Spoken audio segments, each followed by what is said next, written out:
అందరికీ నమస్కారం.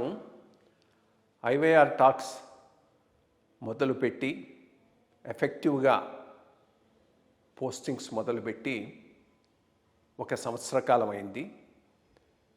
ఈ సంవత్సర కాలంలో సబ్స్క్రైబర్స్ బేసు 3,000 నుంచి 33,000 దాకా పెరిగింది. ఐవైఆర్ టాక్స్ను ఆదరిస్తున్న మీ అందరికీ నా ధన్యవాదాలు. భవిష్యత్తులో కూడా ఇదే రకంగా ఐవైఆర్ టాక్స్ని మీరు ఆదరిస్తారని ఆశిస్తూ ఉన్నాను. Thank you. సీనియర్ కొలీగు నా మిత్రుడు పివి రమేష్ గారు ఉన్నారు. నమస్కారం పివి రమేష్. నమస్కారం. నేను 1-2 నా ఇన్సిడెంట్స్ కూడా చెప్పి దాంతో మొదలెడతాను. ఇది మోర్ యాజ్ ఏ ఓవరాల్ ఈ అన్హోలీ నెక్సెస్. దీంట్లో అధికారులు కూడా ఉన్నారు. ఊరికే దేంతో రాజకీయ నాయకులు, మీడియా హౌస్లు మనమంతా ఇది సత్య హరిశ్చంద్రులు అంటానికి కూడా వీల్లేదు. సో ఈక్వల్ మన ప్రాబ్లం కూడా ఉంది. బట్ దీన్ని ఎట్లా ఈ అంశాన్ని మనం so that public good effect కాకుండా ఆఫీసర్లు ఏ రకంగా బిహేవ్ చేస్తే ఇది అవుతుంది, ఎందువల్ల ఇటువంటి పరిస్థితి వచ్చింది, దీని గురించి కొద్దిగా మాట్లాడడం. నాకు తెలిసిన అనుభవంలో ఉన్న 1-2 అంశాలు మీకు ముందు చెప్తాను. దాన్ని బేస్ చేసుకొని we can start this discussion. నేను ఈవో టీటీడీగా ఉన్నప్పుడు నాకు చాలా పెద్ద హెడ్ ఆన్ కొల్యూషన్ ఆ రోజు చైర్మన్తో అయింది. ఆదికేశ్వర నాయుడు గారు, ఆయన చాలా పవర్ఫుల్ మ్యాన్. ఆయన టేక్ ఆన్ చేశాను. సో నన్ను ఏదో ఒక రకంగా కార్నర్ చేయాలని ఆయనకు చాలా గట్టిగా ఉంది. అందుకోసం మీడియాను ఉపయోగించాలని నిర్ణయించుకున్నాడు. అప్పుడు ఏంటంటే ఈ మెయిన్ దర్శనానికి వచ్చి 1-2 రోజులు కూడా ఉండాల్సినంత లెవెల్లో క్యూ లైన్స్ ఉన్నటువంటి రోజులు కూడా ఉన్నాయి. అటువంటి రోజుల్లో ఆల్టర్నేటివ్ ఏదైనా ఉందంటే, ఎవరో ఆగమ శాస్త్రం ప్రకారం ఆకాశ ఏదేదని వెంకటేశ్వర స్వామి ఆ పైన ఉంటుంది, ఆ స్వామిని దర్శించుకుంటే మూల విరాటం దర్శించుకున్నట్టేనని ఉన్నది. అది ఏదైనా మనం వాపించుకొని వీలుంటుంది అని అన్నాడు. పోయి చూస్తే ఇటు పక్కన ఒక కొత్త పోర్ట్ ఒకటి కట్టారు. దానిపై నుంచి మంచి దర్శనం అవుతుంది, లోపలికి కూడా వెళ్ళకుండా. సో ఇది ఆల్టర్నేటివ్ కింద పెట్టొచ్చు కదా అని నేను కాస్త దాని మీద ప్రయత్నం మొదలెట్టాను. సో ఈయన ఆల్రెడీ మీడియా హౌస్తో ఇదైపోయినాడు కదా, ఇంకా అది దాని మీద ముందు రోజు ఆ మీడియా హౌస్ వాళ్ళ ఛానల్లో ఒక పెద్ద డిస్కషన్ పెట్టారు. రెండో రోజు అది పెద్ద హెడ్లైన్స్ కింద వేశారు. గలబా చేశారు. కోర్స్ నాకేం చేయలేకపోయినారు, బట్ అది అక్కడితో ఆగిపోయింది. బికాస్ ఇంకా ఆ పైన తీసుకుపోయేటటువంటి పరిస్థితి లేకుండా పోయింది.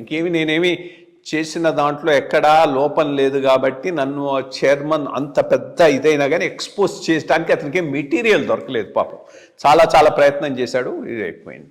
ఇదొక ఇన్సిడెంట్.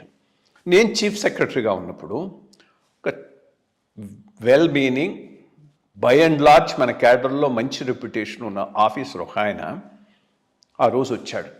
సార్ రేపు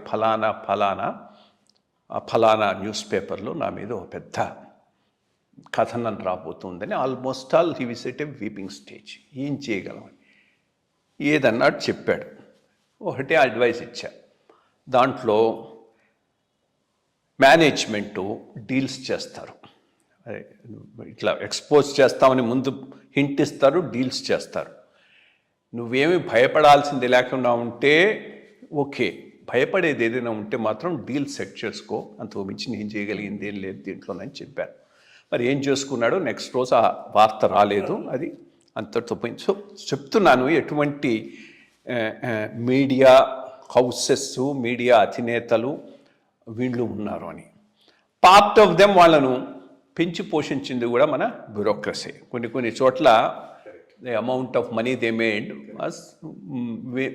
వీళ్ళ కొల్యూషన్తో చేసుకున్నటువంటి ఇదే. ఇక ఉచ్చ నీచాలు అనేవేమీ లేవు. ఈయన కాస్త బెటర్ ఆఫీసరా, నాట్ సో గుడ్ ఆఫీసరా అనేది కూడా లేదు. ఆ రోజు నా పర్పస్కు ఈ ఆఫీసర్ సర్వ్ అవుతున్నాడా లేదా, సర్వ్ కాకపోతే వాడిని బద్నాం చేయాలి. బద్నాం చేయడానికి రెడీగా పొలిటికల్ స్ట్రక్చరు, మీడియా స్ట్రక్చరు ఒకటైపోతున్నారు. ఈ పరిస్థితుల్లో చాలా dangerous situation actually. and how do you manage yourself to get out of these things is one thing. పొలిటికల్గా కూడా లీడర్స్ కొంత ఈ అంశాలను పరిగణలోకి తీసుకోకపోతే బ్యూరోక్రసీ డిమారలైజ్ అయిపోయిందనంటే వాళ్ళకే దెబ్బ. డెసిషన్ మేకింగ్ గవర్నమెంట్లో నేను చూసేది కూడా కరప్షన్ కన్నా decision making is a more important issue. చాలా నా స్కిన్ సేవ్ చేసుకుంటాను, నేను కరప్ట్ కాదు అనేటటువంటి ఆఫీసరు సిస్టమ్కు ఎక్కువ డ్యామేజ్ చేస్తాడు. బికాస్ డెసిషన్ మేకింగ్ కనుక లేకపోతే సిస్టమ్ రన్ కాదు. So alternative is not a good alternative. That being the case, ఇటువంటి ఇష్యూస్ను how to we tackle it, those who are in service, కొంత మీ ఎక్స్పీరియన్స్ మీద కూడా చేస్తే will discuss this for some time and then